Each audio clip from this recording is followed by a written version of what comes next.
Welcome to Short Talks from the Hill, a podcast of the University of Arkansas. My name is John Thomas, the communications manager here at the university.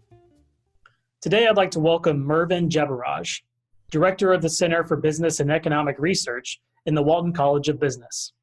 Jebaraj has been at the center since 2007. Since COVID-19 began affecting our everyday lives back in March, the economy has been a focus at all levels of our country, from federal and state governments down to local and rural communities. While the economy of the country and state at large expects to bounce back, some smaller communities that were already struggling before the coronavirus outbreak may take longer to return to pre-pandemic levels or return at all.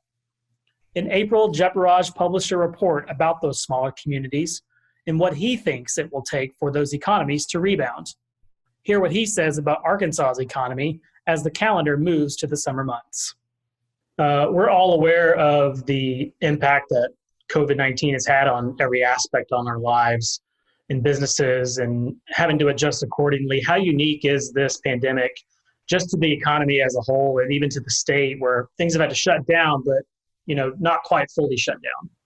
Yeah, I think, when you think of any recession that we've had, at least in any recession that we record statistics for, we never have a situation where we've asked certain sectors of the economy to completely shut down, right? I mean, in any typical recession, no matter how severe it was, and the one between 2007 and 2009, for example, was pretty severe.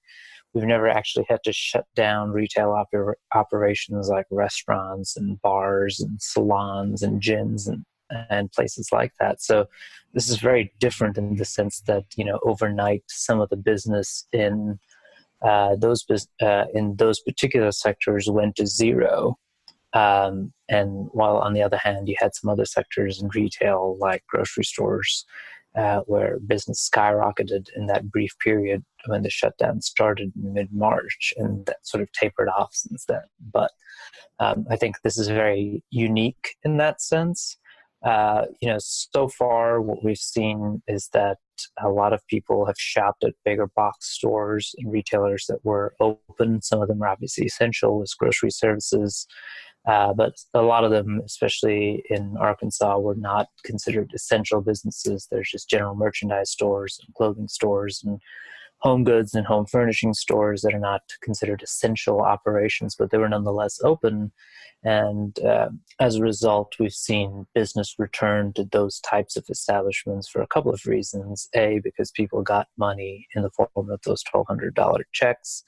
And, you can pretty much see if you're charted consumer spending the first day that those $1,200 checks hit people's bank accounts, you see an immediate increase in consumer spending coming from there. So obviously people spent a lot of that money at bigger box retail stores that were open at the time.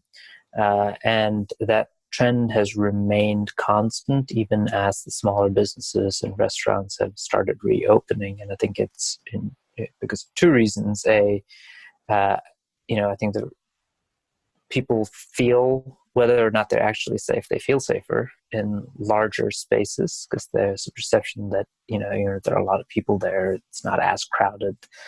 And even if as many people are not wearing masks and maintaining distance, you have the perception that you're in a larger space, so you're safer.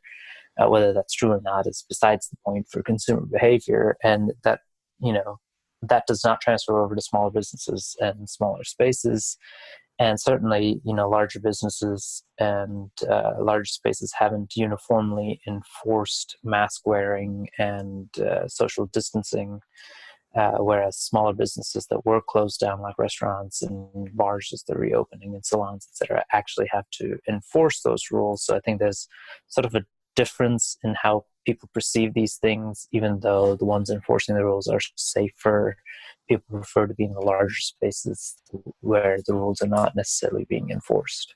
You mentioned in one of your recent reports a couple months ago about how smaller metro areas, rural areas of the state that were already struggling economically are going to see sharper declines because of this. How did you come to that conclusion? And are those areas that could come out of this decline, or will it just take them longer to do so? Yeah, I think that was entirely based on how those regions have recovered from previous recessions, and so most of those regions struggled mightily during the last recession, what we call the Great Recession between 2007 and 2009. And in terms of business establishment growth, they just never recovered that. And in terms of employment, they'd finally gotten to about parity with where they were sort of right before the bottom of the recession. So, it took them close to 10 years to recover all the jobs that they had lost, not gain more jobs than they had lost, but just recover back to the level that they were before the last recession.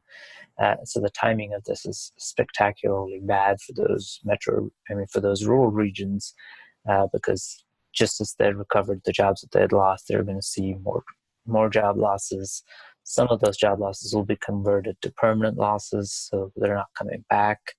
And again, it's going to take a long time for them to recover those jobs, just as it did in the last recession, or from the last recession. And now it's been a little over a month, a little more than that since you made that report. Have things, as things started to reopen, is there now signs that the bounce back is on its way, or is it still too early to tell? So we're seeing, we're able to track, and we have this on our website, which you can access as well. We're able to track Google mobility reports. Google has obviously published mobility data for a variety of different types of businesses, and we're able to track what's going on a county level, at the county level, for sort of non-essential businesses that are like restaurants and retail that's not grocery stores. And what we're finding is that, in some rural counties, or, smaller counties, we're finding people going to businesses, especially non-essential businesses in those regions. So Crawford County is not exactly a rural county. It's, in the Fort Smith metro area, but it is a smaller county compared to sort of the counties around it. They're attracting, it looks like, quite a bit of business from Oklahoma. The surrounding counties in Oklahoma, which opened earlier. Oklahoma lifted the restrictions earlier than Arkansas did, but those smaller counties in Oklahoma had fewer businesses for people to go to, so they came to businesses in Crawford County in Arkansas. And then similarly, on the other side of the state, close to Memphis, Crittenden County, where West Memphis is, obviously is part of the Memphis metro area. So it's, again, hard to say that it's a rural county, but the population in Crittenden County is actually very low, and it's a small county. Tennessee lifted restrictions later than Arkansas did, and the Shelby County, where Memphis is, also lifted restrictions later than Arkansas did in general. And so you saw actually a lot of business in Crittenden County from people probably coming from Tennessee, from Memphis, and shopping in West Memphis because things were open earlier with fewer restrictions. So there are those special cases, but really outside of those cases, these are border counties, and assuming border effects, we're not really seeing a dramatic increase in business and reopening, even though businesses have been allowed to reopen. We've seen the supply chain was a hot topic early on, keeping that going in the midst of a pandemic and with things being closed. Here in Arkansas, obviously, that's a crux of the economy in conjunction with the farming communities. What have you seen from those areas over the last couple months, or at least for the future, and how they've handled the shift in business? I mean, I think what you've seen is fairly remarkable. We've had these supply chains built over a long, long period of time about where food that is produced goes, and it's very hard to change overnight. Kind of food packaging and food that's produced to go to industrial or commercial consumers to go to individual households. So what we've seen happen over a period of time is actually fairly remarkable, in that we've never actually had, meat prices and some other grocery item prices did climb briefly. Sometimes shelves were empty, but we never really had this kind of overwhelming shortage that you would expect, because the supply chains were able to quickly adapt to the new reality and try to figure out how to send food and toilet paper and products like that were going to commercial consumers and move it away and package it in a way that's sold to individual consumers. So I think that's actually, shows sort of the resilience of the supply chain. Obviously, there are a whole lot of kinks still in the system, but that's to be expected in the sense that, this isn't normal. Switching from packaging and producing something for a commercial consumer to an individual household is very difficult, especially given that we don't know how long this is going to last and how long we would need to make these changes for, because it costs X amount of money and resources to make these changes, to make all these products available in household consumption sizes.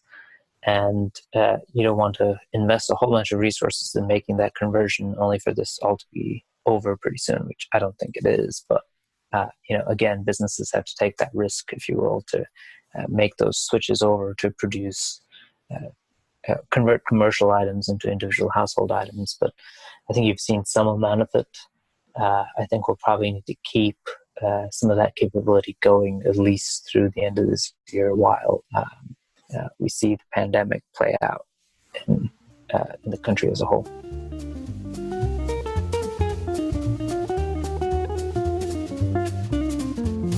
Music for Short Talks from the Hill was written and performed by local musician Ben Harris. For more information and additional podcasts, visit researchfrontiers.uark.edu, the home of research news at the University of Arkansas.